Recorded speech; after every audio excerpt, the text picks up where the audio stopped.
Bismillahirrahmanirrahim. Assalamualaikum warahmatullahi wabarakatuh. Alhamdulillahirabbil alamin.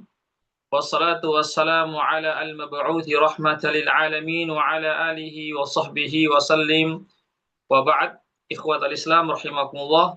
Para peserta kajian Tazkiyatun Nufus yang dirahmati Allah. Pertama-tama kita senantiasa memuji Allah Subhanahu wa taala dan bersyukur kepadanya atas segala limpahan rahmat dan hidayahnya sehingga pada sore hari ini kita dapat berkumpul kembali di ruang Zoom dalam program kajian pembahasan tentang Tazkiyatun Nufus dari kitab Mukhtasar Minhajul Qasidin yang ditulis oleh Al-Imam Ibnu Qudamah Al-Maqdisi rahimahullahu ta'ala. Sekarang kita sampai pada satu pasal tentang safar yang dibolehkan. Ya, safar ya tentang safar yang dibolehkan. Dalam kitab ini disebutkan bahwasanya di antara jenis-jenis safar atau pemberangkatan atau berpergian itu ada yang disebut dengan safar yang mubah. Safar yang mubah itu artinya safar yang dibolehkan. Ya, keberangkatan atau berpergian yang diperbolehkan. Seperti apa itu safar yang diperbolehkan? Seperti safar untuk rekreasi.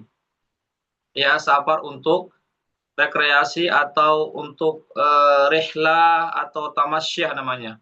Itu diperbolehkan. Itu dinamakan namanya safar yang dimubahkan atau yang dibolehkan. Ya.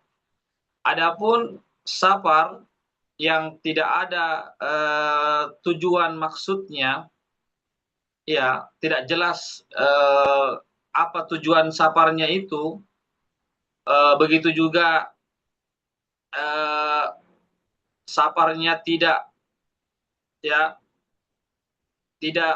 berpergian ke tempat yang baik, ya maka itu safar yang dilarang.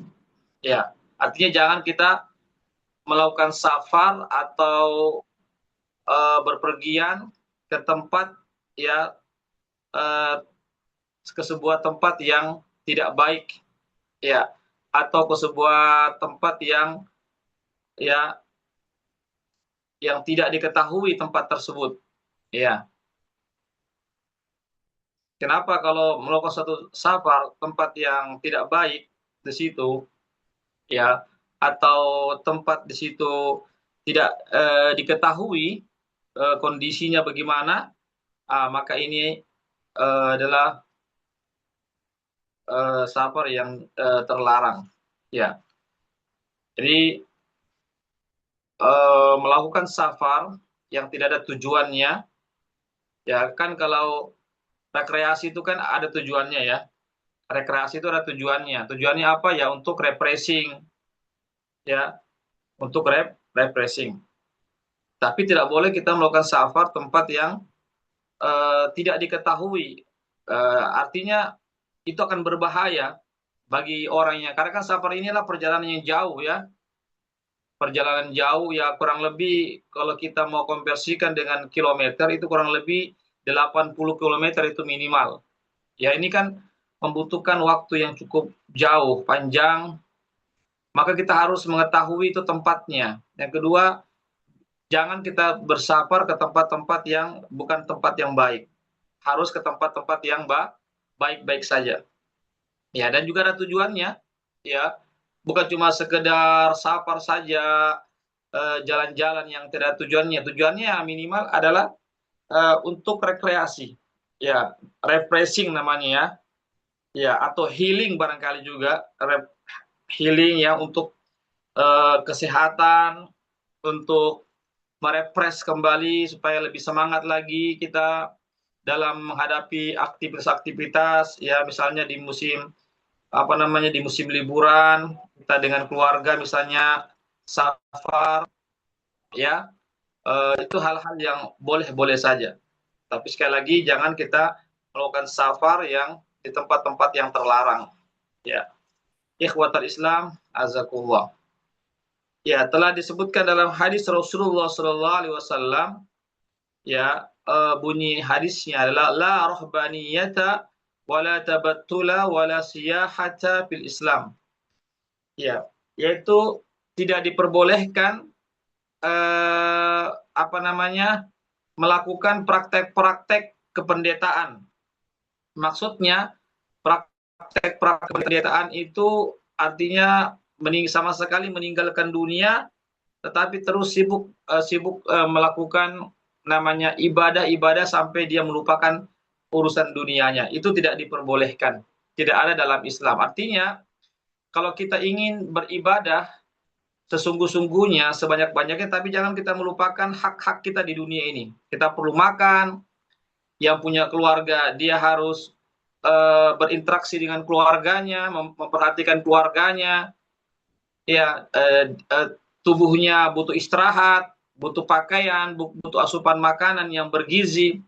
Ya, jangan kita terlalu ekstrim dalam beribadah, ya, beribadah-ibadah terus sampai-sampai kita melupakan diri kita, tentang kesehatan diri kita, tentang hak-hak keluarga kita, hak-hak diri kita. Ya, karena diri kita juga punya hak, ada haknya. Itu apa? Butuh istirahat, butuh relax, butuh namanya refreshing, butuh namanya istirahat tidur, butuh namanya menenangkan pikiran, butuh namanya asupan-asupan makanan yang bergizi, suplemen-suplemen itu. Jangan kita paksa diri kita ini yang lemah ini terus beribadah non-stop, ya, misalnya terus-terus setiap hari berpuasa, misalnya di malam hari tidak pernah tidur, selalu bangun tahajud terus, punya sholat malam, ya, sampai-sampai kita melupakan keluarga kita, melupakan daripada hak-hak anak-anak kita, istri kita misalnya, atau kita melupakan diri kita sendiri. Itu tidak dibenarkan dalam Islam. Ya, ikhwatal Islam, azakumullah. Ya, kemudian begitu juga tidak ada dalam Islam itu melakukan apa namanya, berpergian, ya, tanpa tujuan yang dibenarkan. Silakan kita berpergian, ya, silakan kita melakukan traveling, melakukan apa namanya, wisata, ya, safar ke tempat yang jauh misalnya, tetapi ini harus ada tujuannya. Ya, tujuannya jangan sekedar pergi saja tidak jelas kemana arahnya. Bahkan nauzubillah min zalik, kalau kita melakukan safar ke tempat yang di sana itulah tempat-tempat yang bermaksiat atau tempat-tempat yang dilarang dalam agama. Ini yang harus kita pahami bersama. Ikhwatal Islam, azakumullah. Ya, jadi sekali lagi, ya, jadi bukan berarti kita dilarang untuk melakukan traveling, dilarang untuk kita melakukan tamasya, hiburan, berlibur dengan keluarga kita, bukan itu yang dimaksud. Silakan kita pergi berlibur ke tempat, misalnya kemana yang bisa dapat merefresh kembali, menyegarkan kembali diri kita setelah kita barangkali 1 bulan atau sepekan atau berbulan-bulan kita dipenuhi dengan kesibukan-kesibukan pekerjaan, anak-anak kita disibukkan dengan sekolah-sekolah mereka, tugas-tugas sekolah dan seterusnya, maka tidak mengapa kita merefresh kembali dengan berpergian ke tempat-tempat wisata. Ini jamaah sekalian yang dimuliakan Allah Subhanahu wa taala. Ya. Jadi sekali lagi, ya, sudah jelas ya. Jadi Islam itu wasat, ya. Islam itu adalah agama pertengahan. Ya, agama yang bersifat adil. Ya, artinya tidak berlebih-lebihan dalam safar. Artinya jangan juga kita habiskan waktu kita safar terus. Ya, sedikit-sedikit safar, sedikit-sedikit berlibur, sedikit-sedikit kita bertamasya, sedikit-sedikit kita apa namanya, pergi berlibur. Jangan sampai kita terlalu over di situ, ya, terlalu berlebih-lebihan. Ya, jadi harus pertengahan. Tapi jangan juga sama sekali tidak pernah ada namanya refreshing dalam, iya, tidak pernah ada refreshing.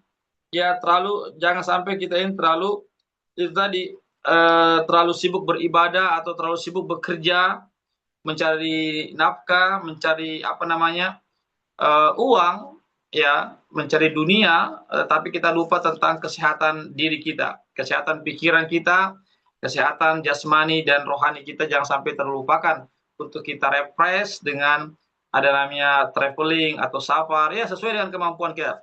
Ya jadi safar ini kan tentu safar ini pertama membutuhkan waktu. Ya minimal dikatakan safar itu minimal 80 kilometer ya, 80 kilometer jarak tempuhnya itu minimal. Ya, kemudian safar ini kan juga membutuhkan kekuatan tenaga. Ya, kemudian safar ini juga membutuhkan namanya dana kan. Ya, bagaimana orang bisa safar kalau tidak ada dananya? Apalagi kalau pakai pesawat misalnya berhari-hari, sepekan misalnya 2 pekan di sebuah tempat, ya di sebuah negeri misalnya atau di sebuah kota, ya itu kan membutuhkan dana. Ya, jadi ini harus kita perhatikan semua. Begitu juga tentang fisik kita juga, apakah sudah mampu kita melakukan safar yang jauh berhari-hari dan seterusnya.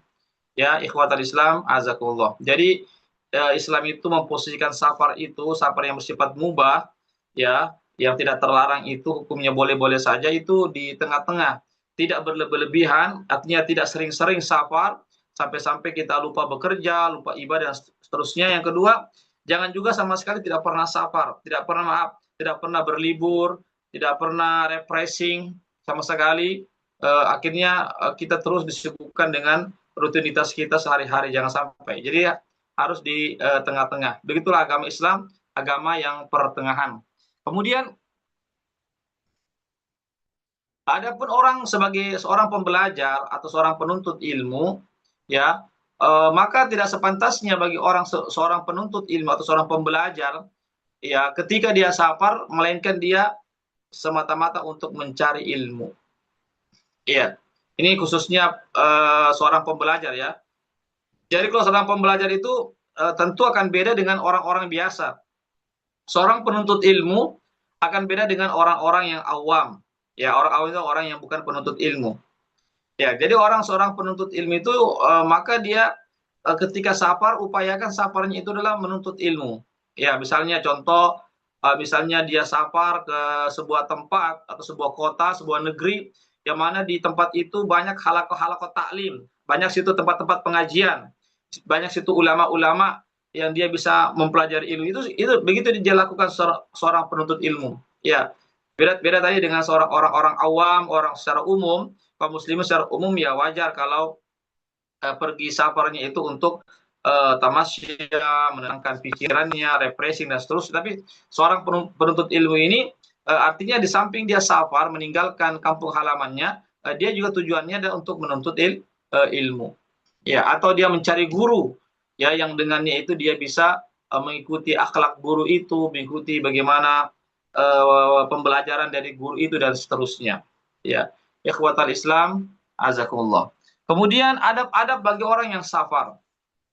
Adab-adab bagi orang yang safar, ikhwatal Islam, azakumullah, maka hendaklah sebelum safar, maka hendaklah dia mengembalikan seandainya ada hak-hak orang lain yang pernah dia rampas, yang pernah dia ambil tanpa sepengetahuan orang tersebut, maka hendaklah dikembalikan.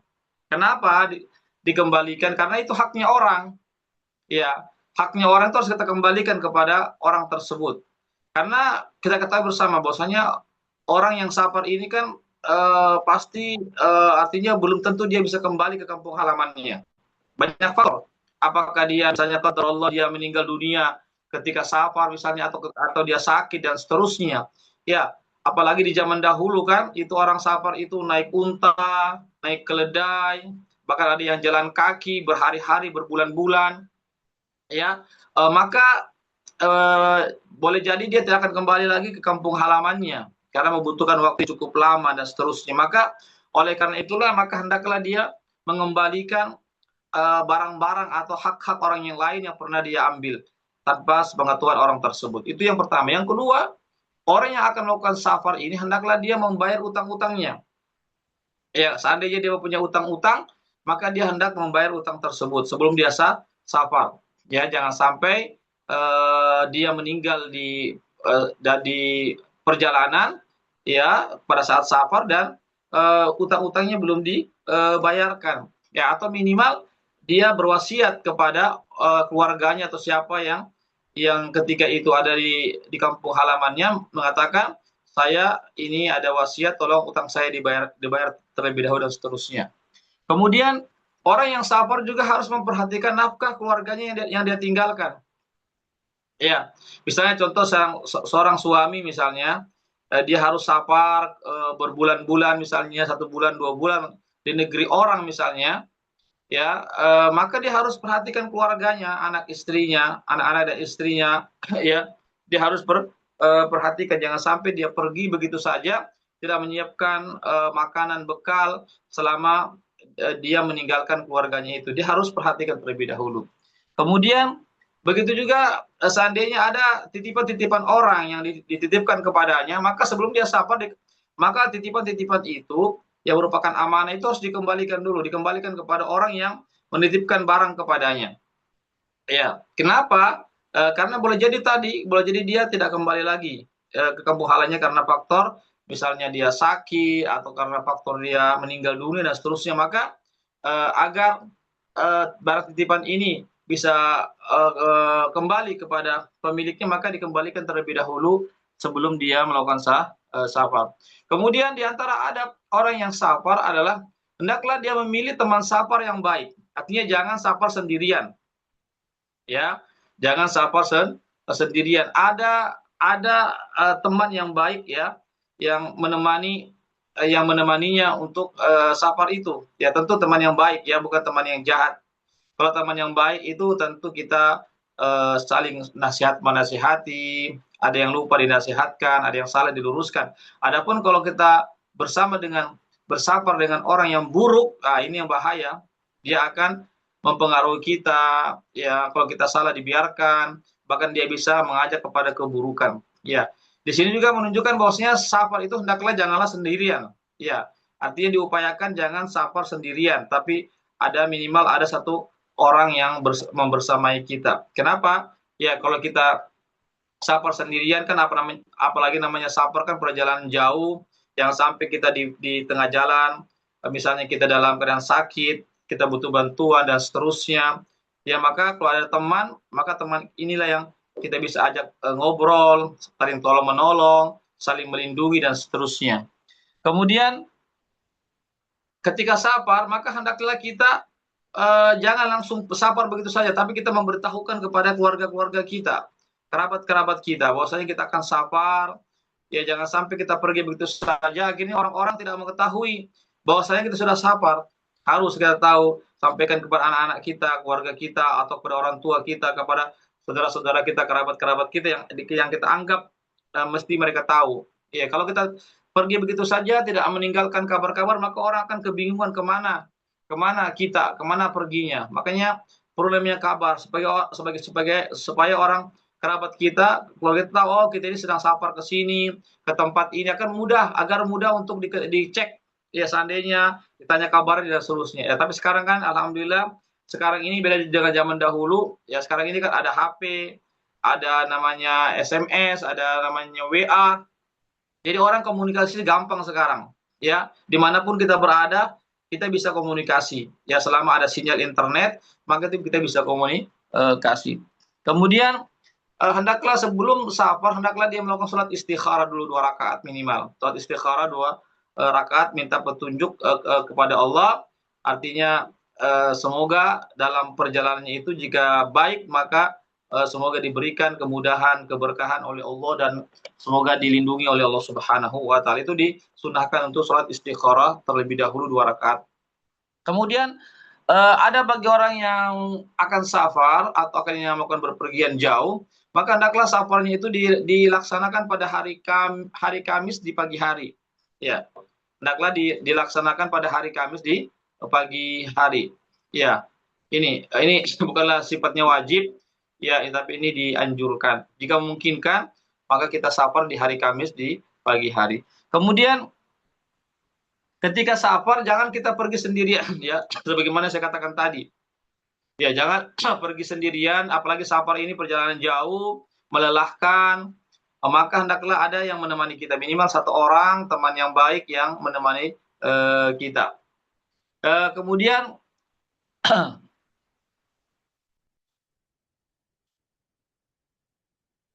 Ya, hendaknya jangan dalam ketika jangan sampai jangan kita artinya eh,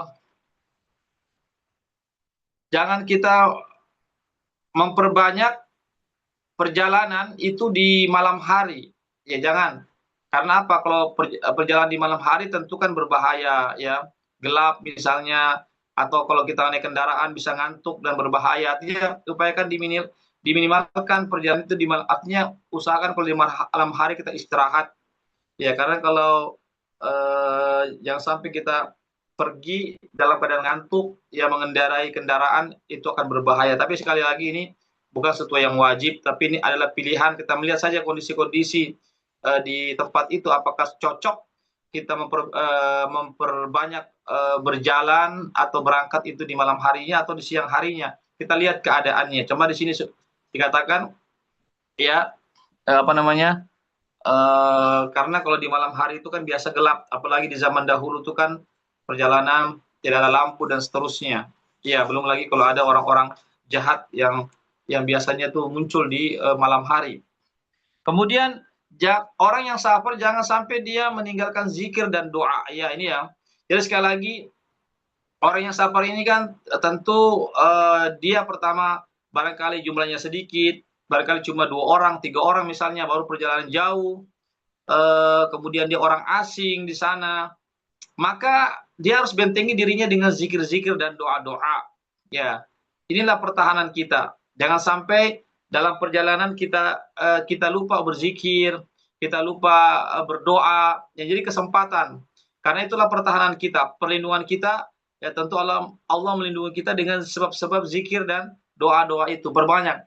Di antara juga kenapa orang yang safar ini dianjurkan untuk memperbanyak doa, karena doanya orang safar ini kata Nabi adalah doa yang sangat diistijabah oleh Allah, sangat dimakbulkan oleh Allah Subhanahu wa taala. Ya, oleh karena itulah beruntunglah orang yang safar itu tatkala dia memperbanyak zikir dan memperbanyak doa karena doanya sangat mustajab di sisi Allah Subhanahu wa taala. Ya. Ya, jadi uh, begitu juga khususnya ketika dia uh, sampai di sebuah tempat ya tujuan, maka hendaklah dia memperbanyak zikir dan doa. Begitu juga jika dia apa namanya kendaraannya itu menaiki sebuah tempat yang tinggi, juga memperbanyak zikir dan doa. Begitu juga dia ketika dia menurun ke sebuah lembah atau ke daratan, ya maka hendaklah dia memperbanyak zikir dan doa. Ya, kemudian yang berikutnya hendaklah orang yang safar itu membawa sesuatu yang dapat memberikan kemaslahatan baginya. Seperti apa? Membawa siwak. Ya, siwak ini sangat dibutuhkan ya. Siwak ini adalah pembersih mulut dan gigi. Ya, itu mesti dibawa itu karena apa? Ya, karena dalam safar ini kan mulut kita ya bau misalnya atau kotor dan seterusnya, maka dibutuhkan siwak. Ya, jadi jangan lupa kalau kita berpergian jauh, khususnya jauh, bawa siwak ya. Siwak itu yang terbuat biasanya kalau orang umroh atau jemaah haji itu biasa bawa oleh-oleh siwak itu yang dari kayu, tapi bukan sembarang kayu, itu kayaknya dari kayu pohon arok sama dari pohon zaitun itu biasanya. Itu biasa dipakai itu bersiwak. Ya, jadi siwak juga ada contohnya dari Rasulullah SAW. Jadi sekali lagi orang yang mau safar jangan lupa membawa siwak. Tapi seandainya tidak ada siwak yang terbuat dari kayu, maka cukup kita membawa apa namanya pasta gigi. Ya, jadi pasta gigi sebenarnya sama menempati siwak.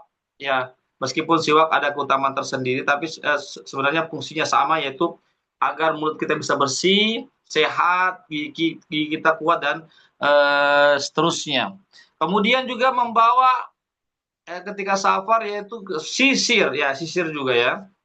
Kita tahu sisir itu sangat dibutuhkan ya. Innallaha jamil yuhibbul jamal, sebagaimana disebutkan dalam hadis Nabi, sesungguhnya Allah itu maha indah dan menyukai namanya keindahan. Jadi orang muslim itu hendaklah dia indah. Jadi indah ini tidak selamanya harus mahal pakaiannya, harus mahal sepatunya, tidak, itu tidak mesti. Yang penting dia rapi dan indah, bersih. Ya, karena kebersihan itu kata Nabi, at-tahuru syatrul iman. Kebersihan itu atau kesucian itu bagian daripada iman. Ya, jadi sisir ini fungsinya supaya rambut kita teratur, ya. Karena itulah Allah menyukai kalau kita teratur, kita bersih, kita indah dan seterusnya. Yang ketiga, hendaklah kita membawa juga cermin. Ya, cermin, kita tahu kan dalam perjalanan itu kita terkadang lusuh, kita punya muka penat dan seterusnya. Maka dengan ada cermin, kita bisa melihat ke cermin itu, oh kita ini sudah berdebu, kita punya muka perlu dicuci, rambut kita kotor, ya perlu kita bersihkan dan seterusnya. Jadi cermin itu penting, ya itu cermin itu penting. Jangan kita abaikan hal-hal yang sepele ini, sisir, cermin, siwak, itu perkara-perkara sepele tapi itu sangat dibutuhkan bagi khususnya bagi orang yang safar. Sekali lagi karena itu menyangkut keindahan kita, apalagi kalau kita ingin beribadah kepada Allah dalam keadaan bersih, rapi dan indah. Ya, ikhwatal Islam, azakumullah. Barangkali ini yang bisa kami sampaikan, ya, terkait tentang apa namanya, tentang safar yang mubah dan sebagian daripada adab-adab safar. Demikianlah apa yang bisa kami sampaikan. Sebelum saya tutup, sedikit lagi ya, masih ada ini pembahasan sedikit lagi. Ya, kemudian apa yang harus dilakukan oleh orang yang musafir? Jadi orang yang musafir, ya, jadi kita sebenarnya musafir di dunia dan musafir menuju akhirat kan? Ya, yang di dunia ini ya kita musafir seperti tadi, pergi ke rumah keluarga di sebuah kota, kita ingin bertamasya untuk healing, refreshing di sebuah tempat, maka tentu membutuhkan bekal kan, ya. Apa bekalnya? Makanan, minuman, dana juga, pakaian. Kita prediksikan berapa hari kita akan melakukan perjalanan jauh itu ke sebuah kota, sebuah negeri, ya. Maka kita butuhkan persiapan makanannya, minumannya, pakaiannya, yang lebih penting juga dananya, apalagi zaman sekarang butuh dana. Kalau pesawat misalnya harus sekian dananya, kendaraan sekian, itu harus dipersiapkan semua. Ya, jangan sampai kita melakukan perjalanan tawakal, tetapi tidak membawa namanya bekal. Ini namanya tawakal yang salah-salah. Ya, tawakal yang tidak diperbolehkan demikian. Jadi tawakal itu kata ulama bukan berarti kita pasrah begitu saja tanpa adanya persiapan. Bukan itu tawakal. Tawakal itu tetap kita namanya mempersiapkan, namanya persiapan-persiapan. Ya, persiapan-persiapan baru kita tawakal kepada Allah Subhanahu wa ta'ala. Jangan sampai kita menjadi beban bagi orang lain di tengah jalan, minta sana, minta sini dan seterusnya. Oleh karena itu kita persiapkan bekal kita, lalu kita melakukan perjalanan. Ya, jadi sekali lagi tawakal itu tidak bertentangan dengan persiapan-persiapan yang kita perlu persiapkan berupa bekal-bekalnya. Begitu juga bahwasanya kita ini sedang bermusafir sekarang ini untuk menuju alam akhirat kan. Kenapa? Karena kita semua akan meninggal dunia. Itu ingat ya. Jangan sampai kita cuma ingat saja kita mau bersafar ke tempat ini, ke tempat itu, tapi kita lupa. Padahal sebenarnya kita ini akan sementara bersafar ke negeri yang kekal abadi akhirat. Ya, oleh karena itu untuk safar ke negeri akhirat yang sangat panjang dan jauh dan kekal, maka ini juga butuh namanya bekal-bekal akhirat namanya, agar kita selamat sampai di tujuan. Apa bekalnya? Yaitu tentang bekal akhirat adalah ilmu agama, ilmu syariah. Ya, jadi kalau kita ingin selamat dalam perjalanan menuju kampung akhirat, ya kampung yang sebenarnya, tempat kita yang sebenarnya, rumah kita yang sebenarnya, yaitu surga Allah Subhanahu wa ta'ala yang kekal abadi, maka kita harus mempersiapkan bekal ilmu agama. Ilmu tentang bagaimana cara bersuci, hal-hal yang berkaitan dengan suci, karena bersuci ini atau bertohara ini berkaitan dengan sholat.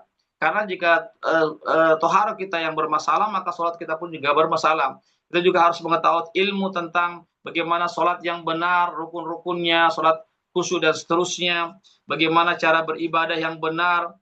Ya, ini yang harus kita perhatikan semua. Ikhwatul Islam, azakumullah.